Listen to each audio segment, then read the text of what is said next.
तो चलिए बच्चों, क्लास स्टार्ट करते हैं। यहाँ देखिए दे रखा है, हम जानने वाले हैं कि एक नंबर दे रखा है n, तो उसके कितने ऐसे फैक्टर्स होंगे जो कि परफेक्ट स्क्वायर होंगे। अब अगर हम परफेक्ट स्क्वायर के बारे में बात करें तो आपको पता होना चाहिए परफेक्ट स्क्वायर नंबर क्या होते हैं। जैसे 1 का स्क्वायर आपको पता है 1 होता है, 2 का स्क्वायर 4 होता है, 3 का स्क्वायर 9 होता है। ऐसे अगर हम बात करें 4 के स्क्वायर की बात करें तो 4 का स्क्वायर 16 होता है, 5 का स्क्वायर 25 होता है। तो ये जितने भी स्क्वायर आ रहे हैं, है ना, इन्हीं को हम कहते हैं परफेक्ट स्क्वायर। तो जब भी कोई नंबर दे रखा होता है तो उसके बहुत सारे फैक्टर्स ऐसे होते हैं जो कि परफेक्ट स्क्वायर होते हैं। तो हम कैसे पता करें उन फैक्टर्स के बारे में कि कितने ऐसे फैक्टर्स हैं जो कि परफेक्ट स्क्वायर हैं। तो देखिए यहाँ पर दे रखा है, एक एग्जाम्पल के माध्यम से मैं आपको बताना चाहूँगा। यहाँ पर एक नंबर दे रखा है n, और यह नंबर पहले से ही प्राइम नंबर के फॉर्म में लिखा हुआ है, ठीक है। यह नंबर पहले से ही प्राइम नंबर के फॉर्म में लिखा है। 2 की पावर 6, इंटू में 3 की पावर 4, इंटू में 5 की पावर 3, इंटू में 7 की पावर 2। तो यह नंबर पहले से प्राइम नंबर के फॉर्म में लिखा है। हमें पता है कि पहले सबसे पहला काम हमारा यही होता है कि जो भी नंबर दे रखा होता है हम उसे प्राइम नंबर के फॉर्म में लिखते हैं, मतलब अभाज्य संख्याओं के रूप में लिखा जाता है। तो यहाँ जब नंबर पहले से लिखा जा चुका है ना, बाकी आपको पता है कि नंबर अगर ऐसे ना दे रखा हो, नंबर पूरा का पूरा दे रखा हो, तो प्राइम फैक्टराइजेशन के माध्यम से हम इसे ऐसे लिख सकते हैं। तो फिलहाल अगर हम यहाँ बात करें तो आप देख सकते हैं, अगर मैं पूछूं 2 के पावर की क्या क्या पॉसिबिलिटी होगी, तो पावर 6 का मतलब हो गया 0 से लेकर 6 तक की हम काउंटिंग करते हैं। तो यहाँ अगर 0 से लेकर 6 तक की काउंटिंग अगर की जाए तो 0 हो गया, 1 हो गया, 2, 3, 4, 5, 6, मतलब 2 के पावर की कुल 7 संभावनाएं हैं, 7 पॉसिबिलिटीज़ हैं, है ना। ऐसे अगर 3 के पावर के बारे में हम बात करें तो 3 की पावर दे रखी है 4, तो जब पॉसिबिलिटीज़ के बारे में हम बात करेंगे तो हमारी काउंटिंग स्टार्ट होती है 0 से। तो 0, 1, 2, 3, 4, मतलब यहाँ टोटल 5 पॉसिबिलिटीज़ हैं 3 के पावर की। ऐसे अगर हम बात करें 5 के पावर के बारे में तो 5 की पावर 3 दे रखी है। तो अगर टोटल पॉसिबिलिटीज़ की बात करें कि 5 की पावर फैक्टर्स में क्या क्या हो सकती है, तो 0, 1, 2, 3, मतलब कुल 4 पावर संभव है, ठीक है। ऐसे अगर 7 की पावर की बात करें तो 7 की पावर आप देख सकते हैं 2 दे रखा है। इसका मतलब 0, 1, 2, मतलब 7 की पावर 3 पॉसिबल है। किस चीज़ में? फैक्टर्स में। मतलब यहाँ जो नंबर दे रखा है जब हम इसके फैक्टर्स की बात करेंगे तो वहाँ 7 की 3 पावर हो सकती है, ठीक है। अब जब भी परफेक्ट स्क्वायर के बारे में बात की जाएगी तो उसका ट्रिक आपको पता होना चाहिए कि यहाँ जो भी पावर होंगे, पावर या तो 0 होना चाहिए, या तो 2 होना चाहिए, या 4 होना चाहिए, या 6 होना चाहिए, या 8 होना चाहिए, आगे कह सकते हैं 10 होना चाहिए, 12, मतलब 2-2 के अंतर पर ऐसे ही आप ले सकते हैं। तो हमें पता है कि अगर हम बात करें कि जो यहाँ नंबर दे रखा है काफ़ी बड़ा-सा, इसके कितने ऐसे फैक्टर्स होंगे जो कि परफेक्ट स्क्वायर होंगे, मतलब पूर्ण वर्ग होंगे। तो हमें क्या करना है कि पहले 2 की पावर को हम देखते हैं। तो 2 की पावर जो भी दे रखी है उसमें से हमें देखना है कि ये जो ट्रिक में मैंने आपको बताया है इसमें से क्या-क्या चीज़ें आ रही हैं। तो आपने देखा 0 भी आ रहा है, 2 की पावर में 0 भी है ना? 2 भी है, 0 भी है, 4 भी है, 6 भी है। मतलब 2 के पावर की कुल 4 संभावनाएँ हैं। ऐसे अगर 3 के पावर की बात की जाए तो 3 के पावर में भी 0 है, 3 के पावर में 2 है, 3 के पावर में 4 है। मतलब 3 के पावर की अगर हम बात करें तो केवल 3 संभावनाएँ हैं, 3 पॉसिबिलिटीज़ हैं। ऐसे 5 के पावर की बात की जाए तो 0 ले सकते हैं या आप 2 ले सकते हैं, मतलब 2 ही पॉसिबिलिटीज़ हैं। ऐसे अगर 7 के पावर की बात की जाए तो एक 0 हो गया, एक 2 हो गया, मतलब 2 ही पॉसिबिलिटीज़ हैं। और इन सब का जब हम मल्टीप्लाई कर देंगे तो टोटल आ जाएगा 48। मतलब यहाँ जो नंबर n दे रखा है बड़ा सा, इसके जितने भी फैक्टर्स होंगे, अगर हम बात करें कि उसमें से कितने ऐसे फैक्टर्स होंगे जो कि परफेक्ट स्क्वायर होंगे, पूर्ण वर्ग होंगे, तो उसकी संख्या कितनी होगी? 48। आशा करता हूँ आप इस चीज़ के बारे में समझ चुके होंगे। मतलब हमारा अल्टीमेटली फोकस क्या होता है जब भी हम ऐसे फैक्टर की बात करते हैं तो हमारा फोकस होता है कि पावर या तो 0 हो या 2 हो या 4 हो या 6 हो। तो हम देख लेंगे कि जो भी पॉसिबिलिटीज़ दे रखी हैं पावर की, उसमें 0, 2, 4, 6 इनकी काउंटिंग करके उसी का आपस में मल्टीप्लाई कर देंगे। आगे बढ़ते हैं। अब आगे यहाँ आपके लिए मैंने क्वेश्चन लिखा हुआ है। क्वेश्चन है, find the number of perfect square factors of the following numbers. यहाँ पर कुछ नंबर्स दे रखे हैं, आपको बताना है इन नंबर्स के कुल जितने भी फैक्टर्स होंगे उसमें से कितने ऐसे फैक्टर्स होंगे जो कि परफेक्ट स्क्वायर होंगे। ठीक है, आगे बढ़ते हैं। अब देखिए यहाँ पर क्या है कि मैंने जो है पर्टिकुलर 1320 का 3 क्वेश्चन थे, आपको पता है। यहाँ पर एक 1320 है, एक 6300 है, एक 1500। तो यहाँ 1320 को खुद मैंने सॉल्व कर दिया। तो आइए 1320 के बारे में समझने की कोशिश करते हैं। तो सबसे पहले आप क्या करेंगे कि जो 1320 दे रखा है, यहाँ जो 1320 दे रखा है, हमें हमें क्या करना है कि 1320 को सबसे पहले हमें लिखना है प्राइम फैक्टर्स के फॉर्म में, प्राइम नंबर के फॉर्म में लिखना है। ठीक है, तो जब प्राइम नंबर के फॉर्म में लिखा गया तो ऑब्वियस सी बात है इसकी वैल्यू क्या हो जाएगी। यहाँ प्राइम फैक्टराइजेशन किया गया है तो आप देख सकते हैं 2 आया है 3 बार। ठीक है, 3 आया है एक बार, 5 आया है एक बार और 11 भी आया है एक बार। तो यहाँ पर 1320 का मतलब हो गया 2 की पावर 3, 3 की पावर 1, 5 की पावर 1, 11 की पावर 1। आपने 1320 को प्राइम फैक्टर्स के फॉर्म में लिख दिया, प्राइम नंबर्स के फॉर्म में लिख दिया। अब हम बात करने वाले हैं कि इन सभी फैक्टर्स में से कितने, मतलब 1320 के जितने भी फैक्टर्स होंगे उनमें से कितने ऐसे फैक्टर्स होंगे जो कि क्या होंगे, परफेक्ट, जो कि क्या होंगे, परफेक्ट स्क्वायर होंगे। तो अब हमारा फोकस होगा पावर पर। अब जैसे 2 की पावर क्या दे रखी है, 3। तो इस 3 का मतलब हो गया 0, 1, 2, 3। मतलब 2 की कुल 3, 4 पावर संभव है। तो जब हम बात करते हैं परफेक्ट स्क्वायर के बारे में तो इसमें से आप 0 ले सकते हैं और 2 ले सकते हैं, इसलिए यहाँ 2 का मल्टीप्लाई किया गया है। अब 3 की पावर क्या दे रखी है, तो 3 की पावर दे रखी है 1। इसका मतलब 3 की पावर क्या क्या पॉसिबल है, तो हम काउंटिंग 0 से करते हैं। तो एक 0 हो गया और एक क्या हो गया, 1। तो हमें पता है कि 1 तो ले नहीं सकते, हम 0 वाला ही ले सकते हैं, मतलब एक पॉसिबिलिटी है, इसलिए यहाँ 1 का मल्टीप्लाई। ऐसे ही 5 के केस में और 1 के केस और 11 के केस में एक एक संभावना है। तो जब हम मल्टीप्लाई करेंगे तो 1320 के कुल 2 ऐसे फैक्टर्स होंगे जो क्या होंगे, जो परफेक्ट स्क्वायर होंगे। क्लियर, आई थिंक आप इस बात को समझ चुके होंगे। आगे बढ़ते हैं। अब आगे हम जानने वाले हैं परफेक्ट क्यूब फैक्टर्स के बारे में। मतलब अगर कोई नंबर है तो उसके जितने भी फैक्टर्स होते हैं, हम कैसे पता करें कि उस नंबर के जितने भी फैक्टर्स होते हैं उनमें से कितने ऐसे फैक्टर्स होंगे जो कि परफेक्ट क्यूब होंगे। तो यहाँ पर जो हमारा लॉजिक होगा सब कुछ एग्जैक्टली सेम होगा, बस यहाँ पावर के बारे में जब हम बात करेंगे तो आपको याद होगा जैसे हमने परफेक्ट स्क्वायर के केस में पावर हमने या तो 0 लिया था या तो 2 लिया था या 4 या 6 या 8, मतलब इन्हीं को लेना था पावर। लेकिन परफेक्ट क्यूब के केस में पावर हमारा या तो 0 हो सकता है या तो 3 हो सकता है या 6 हो सकता है या 9 हो सकता है या 12 हो सकता है। क्लियर। अब यहाँ हमारे पास एक नंबर दे रखा है, नंबर देख सकते हैं आप। अगर हम इस नंबर के बारे में बात करें तो यहाँ हमारा एक नंबर दे रखा है और नंबर को पहले से ही प्राइम नंबर के फॉर्म में लिखा है। नंबर क्या दे रखा है, तो 2 की पावर 6 दे रखा है, 3 की पावर 4 दे रखा है, 11 की पावर 7 दे रखा है। अब फिर से वही कहानी कि 2 की जो पावर है उसकी क्या-क्या संभावनाएँ हो सकती हैं। तो आपको पता है कि यहाँ 0 से 6 तक की काउंटिंग करेंगे तो कुल 7 पॉसिबिलिटीज़ होंगी। 0 से जब आप काउंटिंग करेंगे 6 तक तो कुल 7 पॉसिबिलिटीज़ होंगी। ऐसे अगर 3 के बारे में बात की जाए, 3 की पावर क्या दे रखी है, 4। तो जब 0 से हम 4 तक की काउंटिंग करेंगे तो कुल 5 पॉसिबिलिटीज़ होंगी 3 के पावर की। ऐसे अगर हम बात करें 11 के बारे में तो इसकी पावर की पॉसिबिलिटीज़ होगी 0 से लेकर 7, मतलब कुल 8 पॉसिबिलिटीज़ होंगी। क्लियर। तो आई थिंक आप इस बात को समझ चुके होंगे। अब हम बात करेंगे कि कितने ऐसे फैक्टर्स होंगे इस नंबर के जो कि परफेक्ट क्यूब होंगे।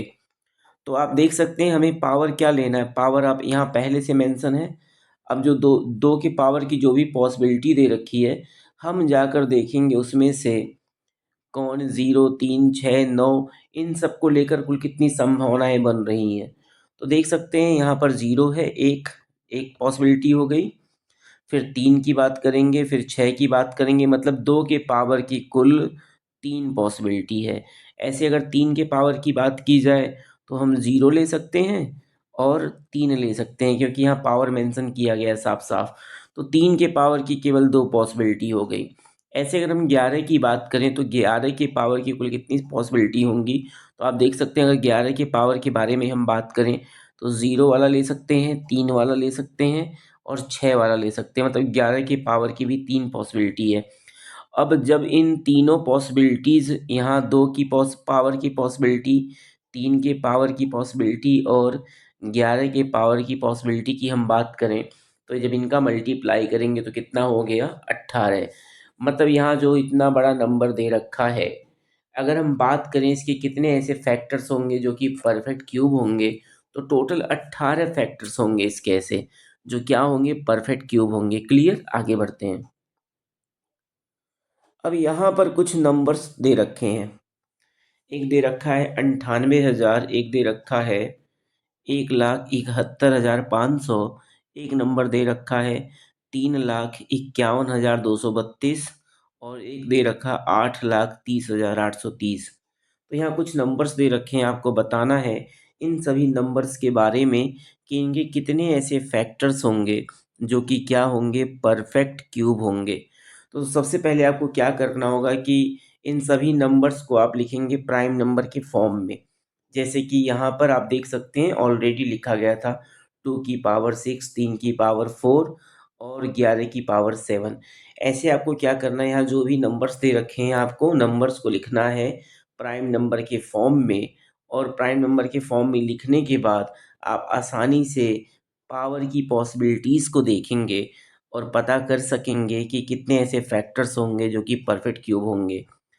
अब यहाँ पर देखिए, एक मैंने खुद करके बताया है कि अगर 98,000 के बारे में हम बात करें तो इसके कितने ऐसे फैक्टर्स होंगे जो कि क्या होंगे परफेक्ट क्यूब होंगे।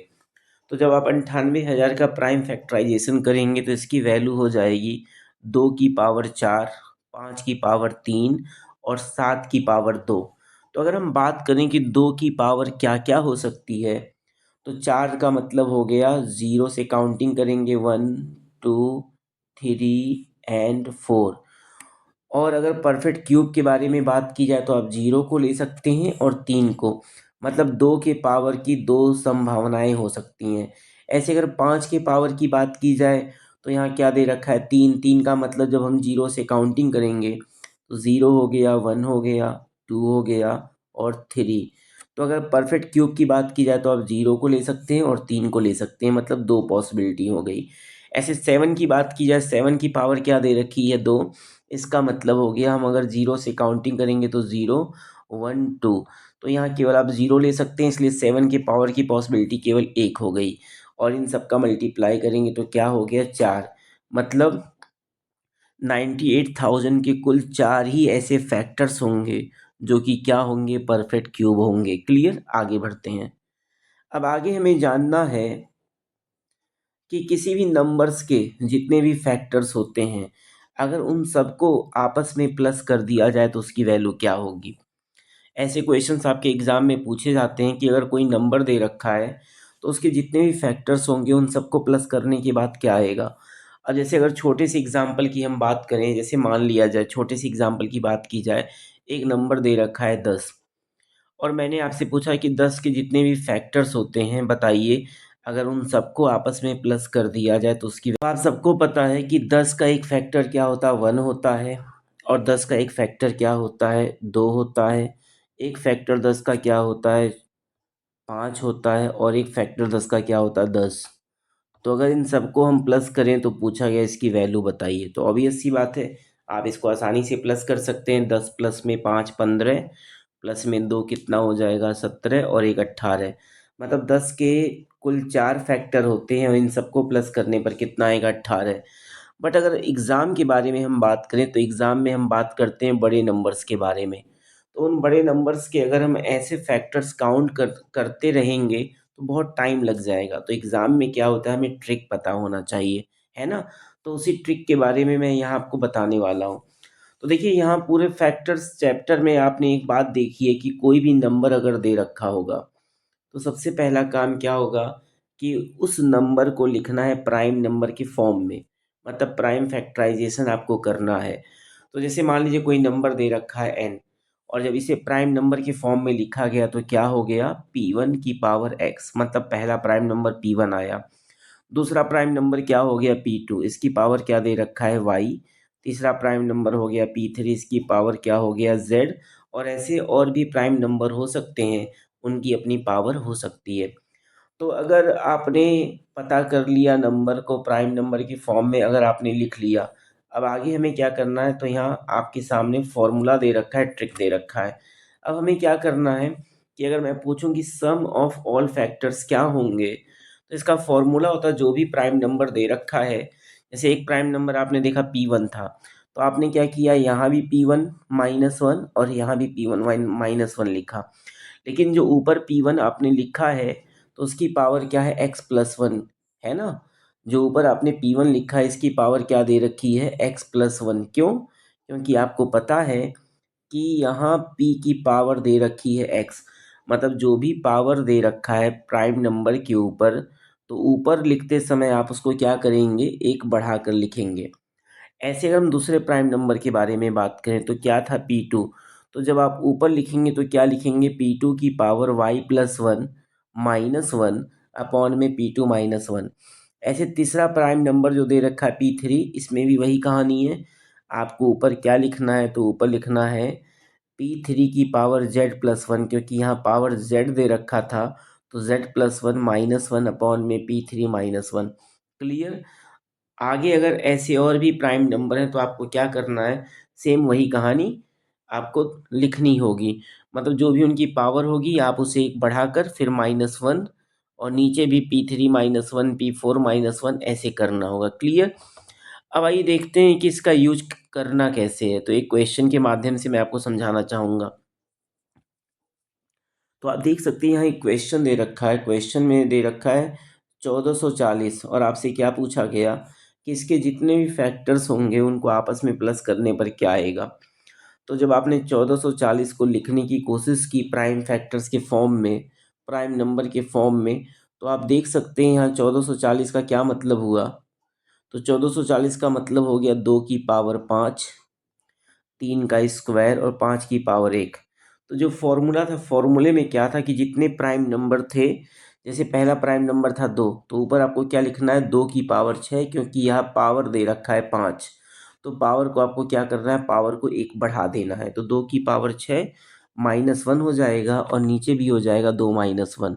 ऐसे अगर हम बात करें दूसरे प्राइम नंबर 3 के बारे में, तो यहाँ क्वेश्चन के अंदर आप देख सकते हैं 3 की पावर 2 थी, तो यहाँ 3 की पावर 3 कर देना है, और साथ ही साथ -1, और नीचे भी 3 -1। और अगला प्राइम नंबर आप देख सकते हैं क्या है, 5। तो 5 की पावर क्या हो गया, 2, क्योंकि यहाँ पावर 1 था तो 1 बढ़ाना है। तो 5 की पावर 2 -1, और नीचे भी 5 -1 हो जाएगा। तो जब आप इसको सॉल्व करेंगे तो 2 की पावर 6 की वैल्यू होती है 64। 64 में से 1 माइनस होगा तो यहाँ 63 हो जाएगा। और ऐसे 3 की पावर 3 होता है 27। 27 में से 1 माइनस होगा तो 26 हो जाएगा।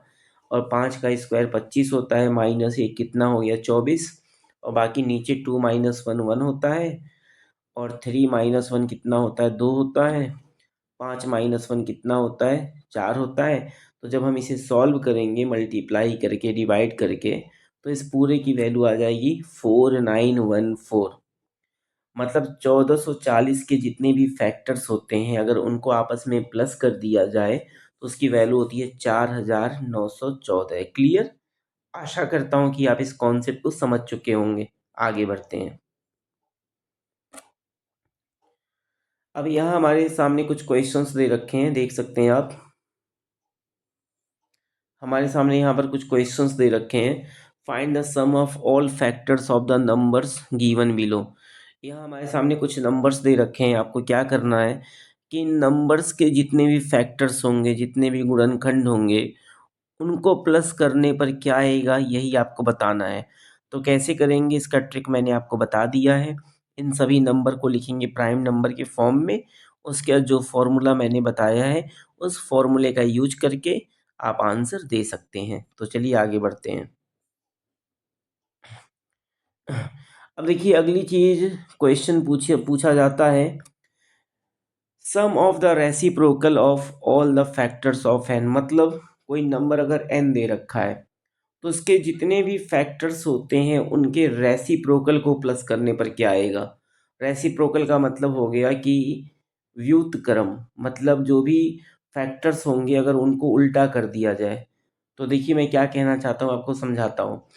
जैसे मान लिया जाए मैंने 10 की बात की, तो 10 के फैक्टर्स क्या होते हैं, 1, 10 का एक फैक्टर, अगला क्या होता है 2, अगला फैक्टर होता है 5 और अगला खुद होता है 10। तो 10 के फैक्टर्स होते हैं। अब यहाँ हम किस बारे में बात कर रहे हैं, हम बात कर रहे हैं कि जो भी फैक्टर होते हैं अगर इनका रेसिप्रोकल कर दिया जाए, मतलब उल्टा, तो एक का उल्टा तो आपको पता है, एक का उल्टा 1/1 हो जाएगा। अगर 2 के उल्टा की बात की जाए, रेसिप्रोकल की बात की जाए, तो 1/2 हो जाएगा। ऐसे 5 के रेसिप्रोकल की बात की जाए तो 1/5 हो जाएगा। और अगर 10 के रेसिप्रोकल की बात की जाए तो 1/10 हो जाएगा। तो यही मैं बताना चाहता हूँ कि यहाँ जो क्वेश्चन दे रखा है या यहाँ पर जो कॉन्सेप्ट दे रखा है, इसका क्या मतलब है। तो इसका यही मतलब है कि जितने भी फैक्टर्स होंगे उनके रेसिप्रोकल को प्लस करने पर क्या आएगा। तो इसका फॉर्मूला होता है sum of all factors upon में एन। मतलब जितने उसके फैक्टर्स होते हैं हम पहले उसका सम करेंगे। और उसका सम कैसे करेंगे, तो ऑलरेडी मैंने अभी आपको बताया था, किसी भी नंबर्स के जितने फैक्टर्स होते हैं उनको कैसे प्लस किया जाता है। ठीक है, तो यहाँ पर हमें क्या करना है, किसी भी नंबर के जितने भी फैक्टर्स होंगे सबसे पहले हम क्या करेंगे, उनका समेशन करेंगे और जिस नंबर के बारे में हम बात कर रहे हैं उससे डिवाइड कर देंगे। तो ऐसा करने के बाद हमें क्या मिलेगा, तो उस नंबर के जितने भी फैक्टर्स होंगे उनके रेसिप्रोकल का सम हमें मिल जाएगा। क्लियर, आगे बढ़ते हैं। अब आगे देखिए, जैसे मान लिया जाए हम बात कर रहे हैं 1440 के बारे में। ठीक है, तो अगर मान लीजिए यही क्वेश्चन पूछा जाए 1440 के लिए कि 1440 के जितने भी फैक्टर्स हैं उनके रेसिप्रोकल को अगर हम प्लस कर दें तो क्या आएगा। तो आपको पता है, अगर हम बात करें 1440 के बारे में, तो इसके सभी फैक्टर्स का सम कितना होता है, तो 4914। अभी कुछ देर पहले हमने पता किया था, है ना। तो आपने देखा था कि 1440 के जितने फैक्टर्स होते हैं इनको प्लस करने पर कितना आता है, तो 4914 आता है। क्लियर।